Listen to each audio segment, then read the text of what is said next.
ஆண்டுகளுக்கு ஒரு முறை மலரும் உடும்பரா மலரை பற்றி பார்க்கலாமா வாங்க. இது உண்மையா அல்லது வெறும் மாயையா வாங்க பார்க்கலாம்.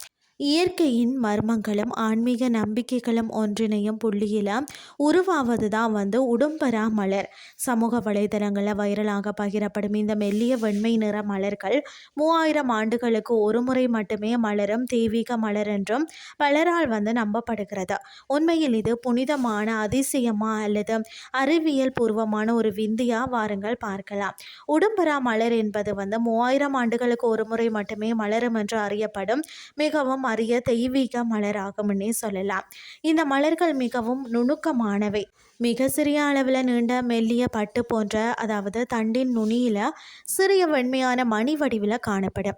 இவை செடி கொடிகளில் மட்டுமின்றி உலோகம், கண்ணாடி, கல் மற்றதும் சிலைகள் போன்ற எவ்வித சத்துக்களும் இல்லாத இடங்களையும் வளரும் தன்மை கொண்டவை. இந்த மலர் மிகவும் நறுமணம் மிக்கது என்றும் சவாலான சூழலையும் செழித்து வளரும் ஆற்றல் கொண்டது என்று நம்பப்படுகிறது. இது மன வலிமை மற்றும் தூய்மையின் அடையாளமாக கருதப்படுகிறது. மொத்தத்தில் இந்த உடும்பரா மலர் என்பது இயற்கையின் ஒரு மர்மமான மற்றும் அதிசயமான படைப்பாக கருதப்படுகிறது. பௌத்த மற்றும் இந்து மத நூல்களில் இது மிகவும் பெருமையாக பேசப்படுகிறது. இந்த மலர் மிகவும் அரிதானது என்றும் புனிதமானது என்றும் நம்பப்படுகிறது.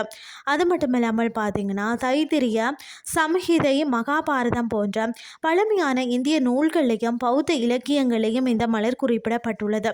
பௌத்த நூல்களில் குறிப்பிடப்படும் இந்த புராண மலரானது ஒரு புதிய தலைவரின் வருகையை உணர்த்துவதாக கூறப்படுகிறது. அதாவது பார்த்தீங்கன்னு சொன்னால் இது கடைசியாக மலர்ந்த போதுதான் கௌதம புத்தர் அவதரித்ததாக பௌத்த பாரம்பரிய கதைகளில் நம்பப்படுகிறது. பௌத்த மத நம்பிக்கைகளின்படி இந்த மலர் 3000 ஆண்டுகளுக்கு ஒரு முறை மட்டுமே மலரும் என்றும் கூறப்படுகிறது. இது ஒரு மகா ஞானியின் வருகையோ அல்லது உலகில் நடக்க போகும் ஒரு நற்காரியத்தையோ குறிப்பதாக கருதப்படுகிறது. உடும்பரா என்பது அத்தி மரத்தை குறிக்கும் சமஸ்கிருத சொல்லாகும். தாவரவியல் உடும்பரா என்பது அத்தி வகையை சார்ந்த பைகஸ் ரேஸ்மோசா தாவரம் ஆகும். வெளியே தெரிவதில்லை. அதன் காய்க்கு உள்ளே ரகசியமாக மலர்வதால் அது வெளியில் தெரிவதில்லை. இதனாலேயே அத்தி பூத்தாற் போல என்ற பழமொழியும் உருவானது.